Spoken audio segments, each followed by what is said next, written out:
Hey, Coach. How's everybody doing? Good. So obviously a short week. How do you kind of squeeze everything in having one less day? Coaches late nights, early mornings, and players in some respects don't know anything different other than they were out on the practice field a little bit earlier today. You know what I mean? But other than that, from now here on out, it's just normal game week mode. So what did you do on a Sunday? Typically, I know that's a day to kind of recharge and refresh. Were they back out practicing yesterday, or? No, kids weren't. They just they were in the building. You know, I had a chance to watch video and get it started on a little bit of prep for Cincinnati. Do you put more of a sense of urgency because of you don't have that extra day when you have a Friday? I hate saying using a greater sense of urgency. To me, players miss their off day. You know what I mean? For them, all that's happened is the week is moved up a day. You know, their off day will be on the back end of this week. You know, for coaches, you know, you got to stay a little bit later and be in a little bit earlier just to get all of your game prep ready. You know, that first day in particular. What growth did you see from Dylan this week coming off the loss in Pittsburgh?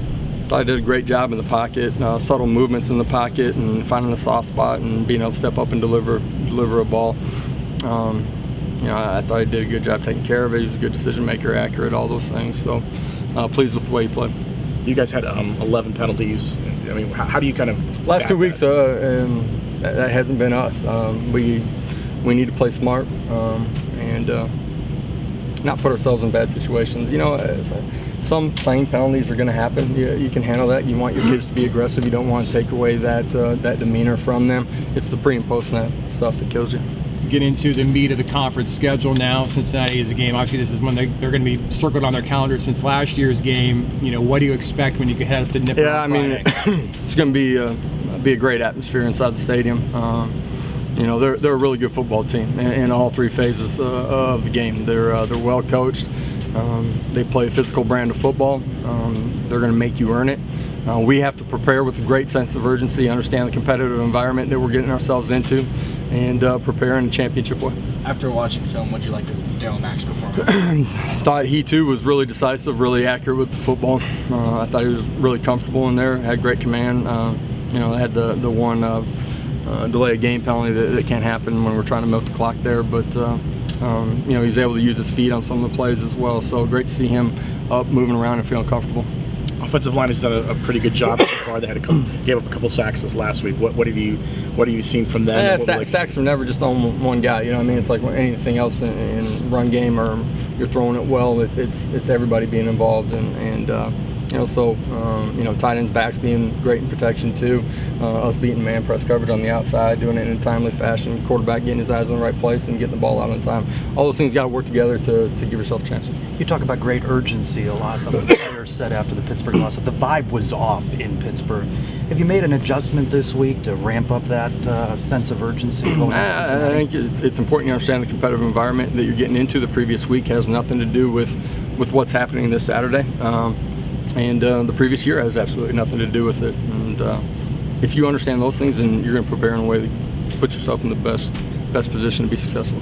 Josh, Brandon Wimbush wasn't listed on the 2D chart. He was working out a little bit with the wide receivers before the game last Saturday. Is there any thought of maybe moving him around, or? Yeah, he's got the ability to play out there too. Do you think you could use him in that spot, maybe? Yeah, absolutely. Quadri Jones, I know he wasn't dressed. Is he okay? Is he banged? Yeah, he's going to be okay. Just freak illness, you know what I mean? Just couldn't suit up for the game. So he's back. He'll be 100%. Is Brandon still available as a quarterback? Absolutely. Yep. Do you have the experiences that, you know, obviously going on the road is always tough to do, but the experiences the guys went through at Pitt, you know, not to say you overlooked anyone or weren't ready, but you hope that experiences going through to realizing what it takes to win will help them going into a game like this in a hostile environment. I think kids understand the competitive environment that you are getting yourself into, the type of team that you're playing, and what you need to do. And you don't have to do anything extraordinary. You just got to do the ordinary at a really high level. You got to be dialed into your game plan. You got to take care of your assignments and then play with great effort. If you do that, you're going to give yourself a chance. Will Richie Grant be back? Yeah, he'll be back. Absolutely. Could have played on Saturday. Randy. Suited up, warmed up. What about Randy Charlton? I believe Randy will be back. Anything else? All right, awesome guys. Appreciate it.